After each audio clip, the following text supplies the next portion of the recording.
대통령 지지율이 왜 중요하고 총선 승리가 왜 중요한지를 알아서 되는데 그거는 다 자기들 업보예요. 일당이 되지 못하더라도 이렇게 그 민주당이 모든 걸 마음대로 할 수 있는 정도는 안 되긴 할 수 있었던 건데 그만큼 대통령과 그 친윤들이나 이런 분들이 주류가 생각이 없는 거죠. 그렇게 해서 결국 실패를 했지 않습니까? 그러니까 민주당도 저는 똑같은 질문을 하고 싶은 거예요. 지금 하는 것이 다시 집권하는데 도움이 될 거냐 그 생각을 좀 하는 게 좋지 않겠냐는 얘기를 하는 건데 일단 뭐 윤석열 대통령과 친윤은 안 들었죠 지난 2년. 그 총선 다 지고 나서 그 패배에 좀 대가를 치르고 있는 거 아닙니까?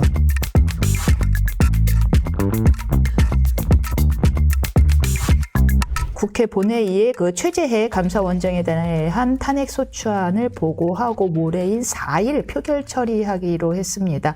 87년 헌정 이후로 이 감사원장에 대한 탄핵은 초유의 일인데 처음 있는 일인데 참 21일 국회 들어서 초유라는 단어가 많이 등장합니다.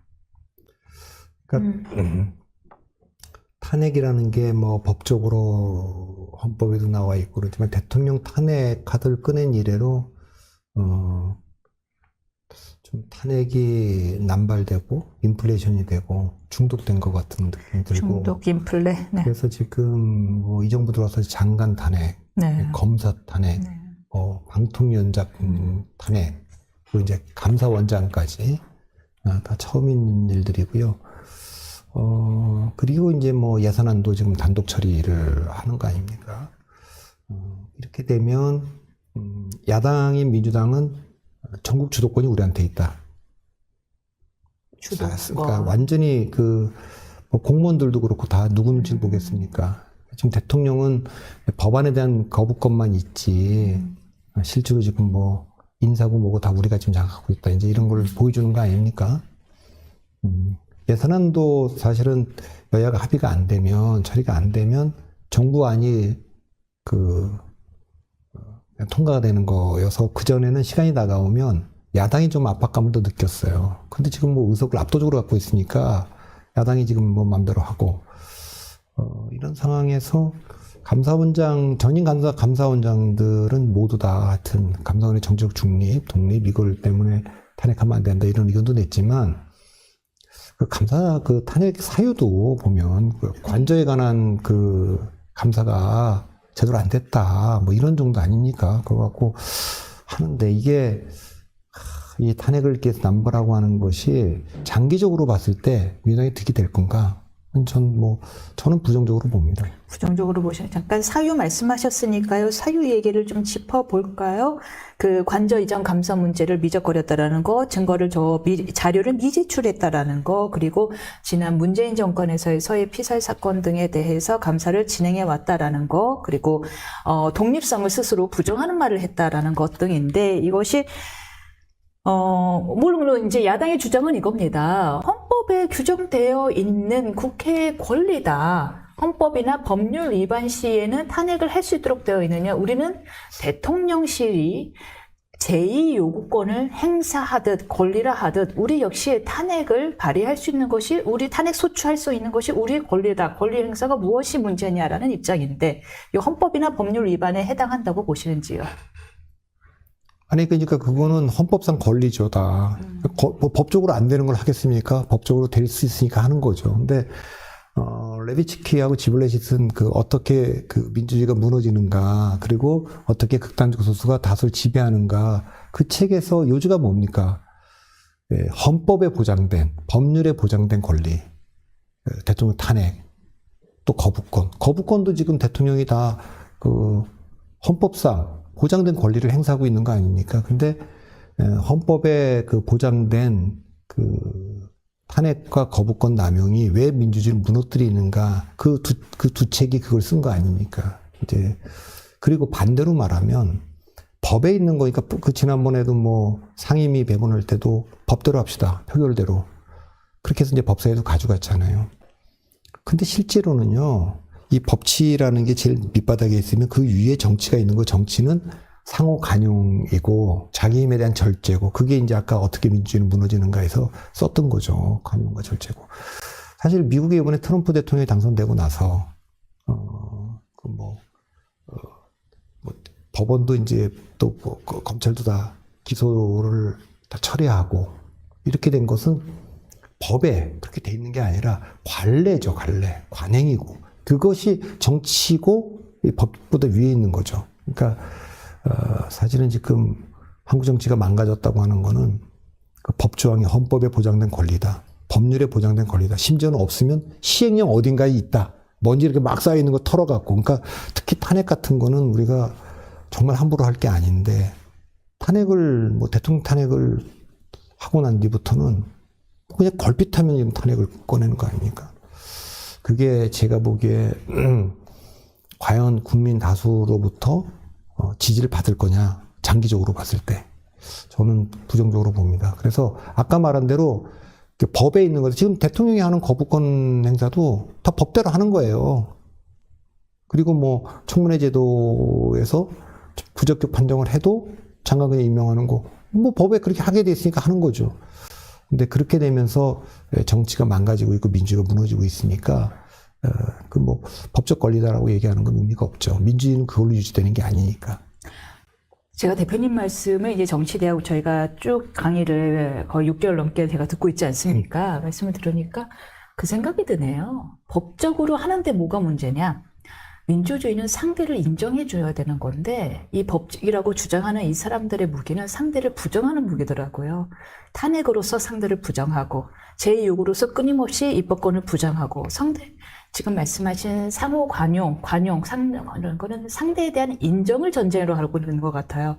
그러나 끊임없이 상대를 서로 부정하는 정책 위주로만 쓰다 보니까 이 민주주의가 지금 결국 삐그덕거리지를 제대로 운영되지가 않는 상황이 아닌가 싶습니다. 그러니까 민주주의는 굉장히 약한 체제예요. 그러면서 굉장히 강한 체제거든요. 약한 체제를 설명을 먼저 드리면 대통령제는 사람이 제도인 제도거든요. 그러니까 그 대통령의 그 정치적 노선이 어떠냐에 따라서 외교정책, 안보정책이 그냥 180도 바뀌기도 하고요. 판사가 그러니까 지난번에 그 이재명 대표 2개의 판결이 있었는데 하나 선거법은 1심에서 뭐 1년 징역에 2년 집행유예요. 위증교 사형은 무죄. 그러니까 누구도 개입할 수 없고 관여할 수 없고 그 재판장의 판결에 의존할 수밖에 없죠. 그렇기 때문에 민주주의는 그게 민주주의고 민주주의의 약점인데 그래서 상호 견제 장치를 넣어놓은 겁니다. 법원 같으면 3심제를 도입해 놓은 거고 1심에서 그 판결했지만 2심에서 바로 잡을 수 있는 기회를 갖고 있고 대통령과 국회는 서로 견제할 수 있도록 해놓고 존재 이유가 있는 거예요. 네, 그런데 그거는 최소한의 조건이죠.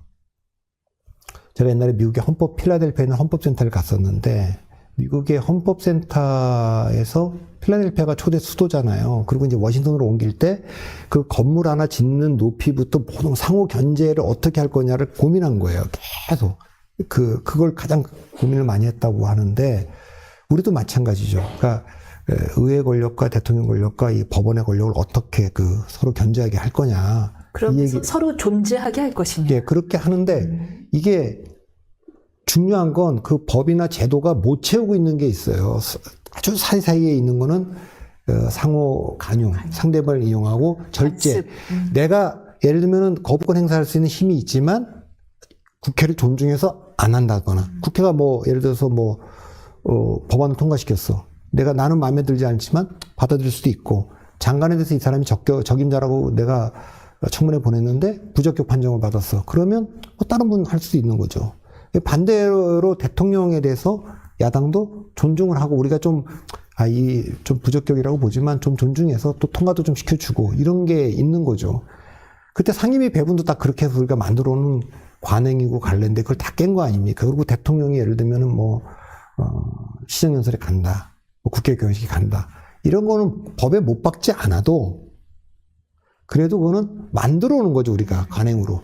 그러니까 그런 것이 정치고 정치의 상호 관용과 절제가 훨씬 더 높은 수준의 정치라는 걸 인정을 못 하는 거죠, 지금. 상에 있어야 되는 거예요. 우리가 좋아할 필요는 없지만 서로 인정할 필요는 있는 거잖아요. 네. 맞습니다. 다시 좀 구체적인 이야기로 돌아오면요. 지금 이제 감사원장 탄핵 이야기를 했는데 그런데 감사원도 그리 떳떳할 수만은 없다라는 의견도 있습니다. 이 대통령실 이전 감사 이야기를 이렇게 끌었냐. 그래서 왜 대통령실에 면죄부를 줬냐라는 비판도 있기는 해요. 그러니까 감사원장은 그렇다 치고 사무총장도 계속 이 정권 초기에 굉장히 거칠게 논란의 중심에 선 적이 있습니다. 그러니까 뭐 검찰이나 뭐 감사원이나 이런 거는 정치적 중립과 독립성이 굉장히 중요하지 않습니까? 근데 그런 거를 외부에서도 지켜줘야 되지만 스스로도 좀 지키고 그래야 되거든요. 뭐 방통위 같은 거, 뭐 검찰, 감사원 뭐 이런 거는 다들 남들이 봤을 때 진영이 속하지 않고 하여튼 누가 봐도 권위가 있게끔 그렇죠. 그렇게 해야 되는데 지금은 뭐 진영이 다 덮어버려 갖고 사법도 다 우리가 이제 뭐 판사가 무슨 판결을 해도 그대로 받아들이지 않고 고향부터 살피죠. 예, 그렇게 되고 뭐 언론도 그렇고 뭐 지금 다 그렇게 됐기 때문에 상당히 망가졌는데 이 진영 싸움이라고 하는 게 이렇게 하면 공멸을 부를 뿐이거든요. 그래서 그렇게 하는 게 좋지 않은데 그러니까 이게 뭐 진영이 우리가 정권을 잡았다. 그러면 다 동원해서 뭐 권익위, 방통위, 감사 동원해서 그냥 그 상대에 대해서 뭐 쫙 찢어갖고 뭐 할 수 있는 그게 그렇게 하면 안 돌아옵니까? 그러니까 지금 이 정부 들어와서 한 행동도 언젠가는 민주당이 정권 잡으면 그대로 할 거고 또 민주당이 지금 그 하고 있는 이 국회에서의 일도 언젠가 국민의힘이 다수당이 되면 그대로 할 거고 그게 우리 뭐 방송사 사장 뭐 KBS 사탄에는 그대로 본 거 아닙니까?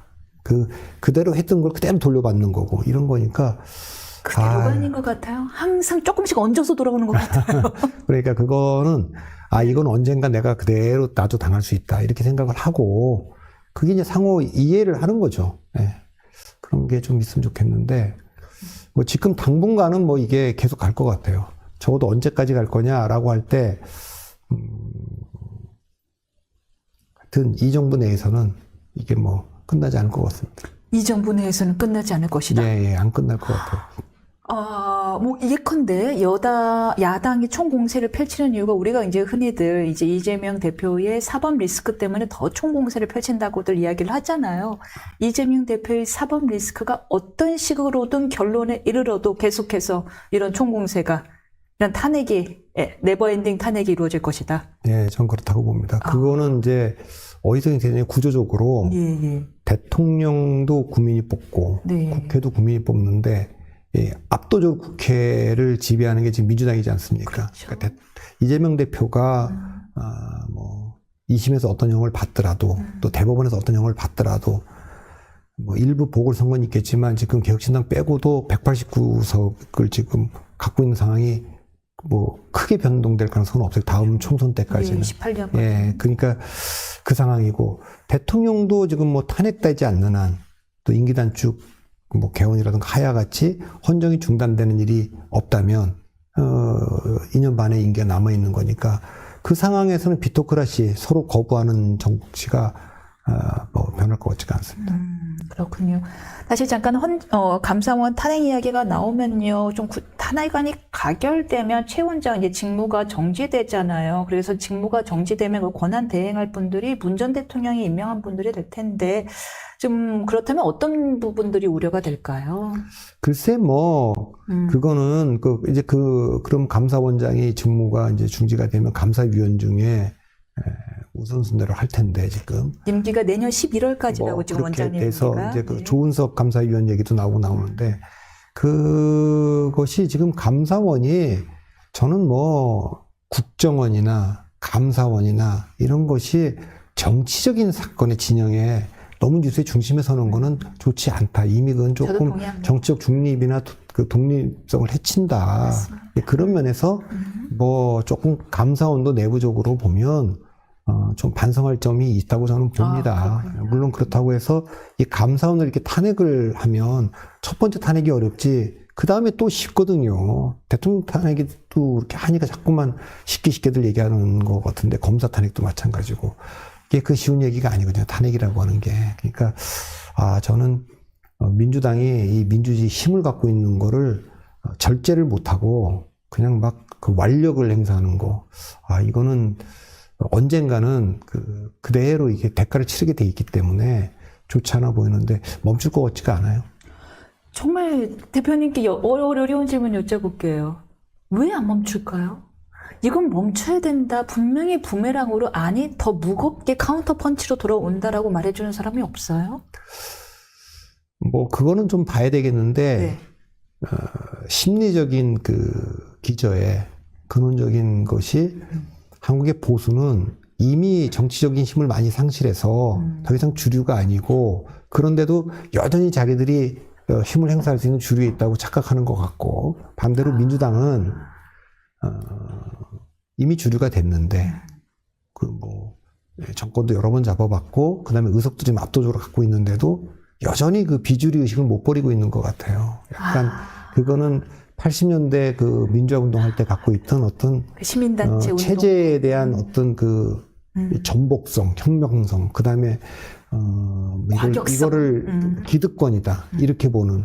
그러니까 대의정을 구성하고 있는 어떤 체제, 그게 사법 체계라든가 관료 체계라든가 뭐 미디어 같은 것도 다 공격을 하면서 이게 이제 직접 국민을 직접 동원해서 약간 민중을 직접 동원한 그런 혁명적 DNA 이런 것들이 여전히 좀 남아있는 게 아닌가 그렇게 저는 추측은 해봅니다. 근데 우리가 만일에 주류가 그냥 선거라는 경쟁을 통해서 주류가 될 수 있고 또 상당 부분 영향력을 획득할 수 있는 정도까지 올라왔다 그러면 내가 지금 있는 그 바닥을 이걸 파괴할 필요가 없잖아요. 그렇죠. 유지하려 하죠. 예. 그러니까 그런 점에서 뭔가 좀 익숙하지 않은 것 같아요. 그러니까 갑자기 그 박근혜 대통령 탄핵 이후에 세력이 확 올라오면서 주류가 된 이 상황에 대해서 양측 다 아직 적응을 못하고 있는 것 같아요. 그러니까 탄핵 이후에 세력이 약해지고 주류의 지를 내려놓은 지금 보수 진영도 여전히 그걸 인정 안 하고 있는 것도 못하고 있는 것 같고 야당도 자기들이 뭔가 기득권화되고 있고 힘을 갖게 됐다는 걸 인정하지 않고 자기들은 여전히 그냥 비주류고 도전자고 뭐 이런 생각들을 갖고 있는 게 아닌가. 지금 행동의 그 기저에는 그런 DNA가 있는 게 아닌가. 이건 뭐 저 개인의 뇌피셜입니다. 뇌피셜이지만 이해가 쏙 가고 공감도 쏙 됐습니다. 그 다음에 예산안 이야기 좀 해보려고 합니다. 이 예산안, 이것도 또 사상 초유의 일입니다. 원래 이제 예산안이라는 건 정부가 편성해서 제출하면 국회가 심의해서 확정하는 거였고, 장금 전에 말씀하신 것처럼 여당이 좀 주도하고 야당이 이런저런 협상을 하고서 이제 뭐 쪽지 예산도 넣고 그래서 확정이 됐는데, 아니, 예산안을 단독으로 처리를 했다. 이게 의미가 무엇인지 좀 설명해 주실 수 있으세요? 저도 잘 모르겠습니다. 예산안이라고 하는 거는 이제 보통 제출되면 감액도 하고 증액도 하고 뭐 일단 정부안이 편성해서 제출하면 이번에는 증액은 없고 지금 다 감액됐다는 거 아닙니까? 감액을 하고 지금 얘기는 일단 권력기관들 특활비부터 다 감액을 하고 그러면서 지금 정부 여당에다가 수정안을 갖고 와라 이제 그런 건데 그러니까 알아서 좀 일종의 뭐 만들어 갖고 와라 우리가 결정권 갖고 있으니까 우리한테 좀 이렇게 와서 통과시켜달라고 좀 읍소도 좀 하고 해라. 이런 거니까, 그건 항복 요구니까 우리는 뭐, 그럴 생각 없다. 지금 그러고 있어. 강대강이에요. 뭐, 여기 감액에는 이재명 대표의 지역 화폐도 포함되어 있고, 야당 의원들도 이 감액에서 피해보는 데가 있기 때문에 타협되지 않겠냐 이런 의견들도 있는데, 야당도 어차피 정부가 내년에 추경한다고 하니까 그때 다시 그런 거 반영하면 되는 거 아니냐. 이렇게. 일단은 좀 본보기 좀 보여줘라. 뭐 그러긴 한데 모르겠습니다. 이게 아마 여론이 꼭 좋지만은 않을 거예요. 그러니까 힘자랑으로 국회가 그냥 일방적으로 정부 예산을 깎는 거니까 오늘 좀 지켜봐야 될 것 같아요. 예상을 잘 못하겠습니다. 상정이 될지 안 될지 우원식 국회의장이 어떤 스탠스를 취할지가 사람들이 관심을 주고 있는데요.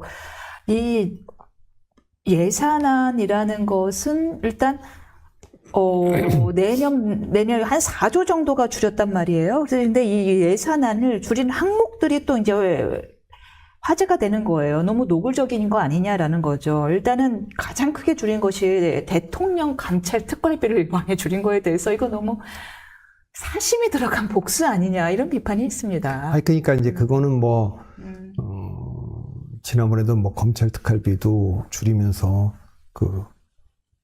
다 써서 내라. 영수증. 영수증 내고, 그때도 이제 법원을 늘려주고, 이런 게 있으니까, 이게 이제, 어쨌든, 감정적이고, 민주당이 국회를 그것도 장악한 정도가 아니라 압도적으로 장악했으니까, 좀 뭐 심자랑 아니냐. 예, 근데 뭐든지 지나치면 그 언젠가 대가를 치르게 돼 있으니까 이게 장기적으로 민주당한테 좋은 일이냐.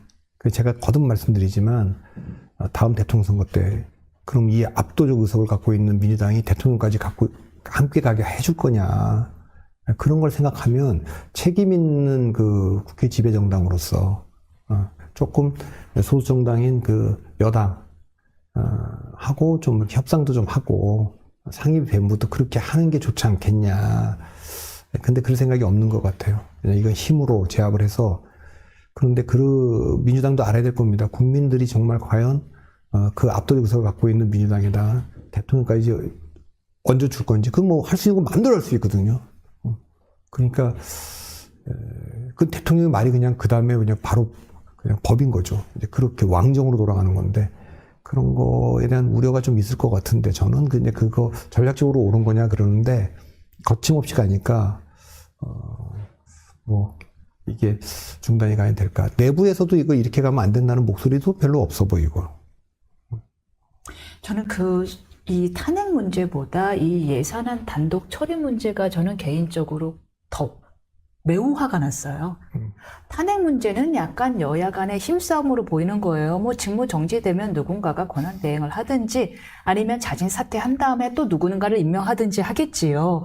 본인들끼리 내부 싸움으로 힘겨루기를 보이는데 이 예산안은 분명히 국회에서 뭐라고 되어 있나요? 헌법에서 54조에 국회는 국가의 예산안을 심의 확정한다고 되어 있단 말이에요. 우리 살림살이에 대한 이야기인 거잖아요. 살림살이에 대한 얘기를 갖다가 이 힘을 가졌다는 이유로 이렇게 일방적으로 우리를 볼모로 밀어붙이나? 이게 우리 살림살이가 이렇게 가벼운 문제인가? 자기네들 힘자랑할 대상인 건가? 수단인 건가 싶어서 국민으로서는 저는 이게 훨씬 더 불쾌하더라고요. 그러니까 뭐 예산에 관해서 국회가 그 헌법상 부여한 그 권한이니까 얼마든지 저는 이거 뭐 감액도 할 수 있다고 봐요. 근데 그 감액이 뭐 그 일관성이 있고 합리적이다. 이제 그러면 저는 그것도 뭐 이렇게 받아들일 수 있다고 보는데 아까도 말했지만 기간별로 사안별로 좀 다르게 적용하고 있기 때문에 이게 그냥 그 좀 다소 감정적이고 그다음에 뭐 힘자랑 하는 것처럼 또 보복성 뭐 이렇게도 보이기 때문에 길들이게 하려 그런다. 그런 것도 좀 보여서 그러나 이제 민주당도 판단할 거예요. 이것이 여론의 역풍도 좀 있을 수 있으니까 이걸 그렇게 할 건지 아니면 뭐 그건 조금 여야 간에 대화를 좀 더 해서 뭐 타협점 찾을지 그 가능성도 있다고 봅니다. 맞습니다. 한 가지만 더 말씀드리면 예비분을 절반으로 삭감을 해버렸는데 지금 안 그래도 이런저런 기상재해 이변 때문에 예상치 못한 재해가 계속해서 발생하는데 이렇게 절반으로 삭감해버려서 문제가 생겼을 때 정부가 대처하지 못하면 또 여당 책임으로 돌릴 게 분명하거든요. 도대체 무슨 생각인 건지 참 답답합니다. 이제 그러기 때문에 네. 제가 이제 이 정권 초기부터 대통령 지지율이 왜 중요하고 총선 승리가 왜 중요한지를 알았어야 되는데 그건 자기들 업보예요. 그러니까 맞네요. 도대체 이 정도, 그러니까 일당이 되진 못하더라도 이렇게 그 무기력하게. 민주당이 모든 걸 마음대로 할 수 있는 정도는 안 되긴 할 수 있었던 건데 그만큼 대통령과 그 친윤들이나 이런 분들이 주류가 생각이 없는 거죠. 그렇게 해서 결국 실패를 했지 않습니까? 그러니까 민주당도 저는 똑같은 주문을 하고 싶은 거예요. 지금 하는 것이 다시 집권하는데 도움이 될 거냐 그 생각을 좀 하는 게 좋지 않겠냐는 얘기를 하는 건데 일단 뭐 윤석열 대통령과 친윤은 안 들었죠. 지난 2년. 그리고 총선 다 지고 나서 그 패배에 좀 대가를 치르고 있는 거 아닙니까? 그러네요. 그러니까 그런 건 서로 조금 역사로부터 좀 교훈을 얻어야죠. 맞네요. 총선이 그렇게 중요했습니다.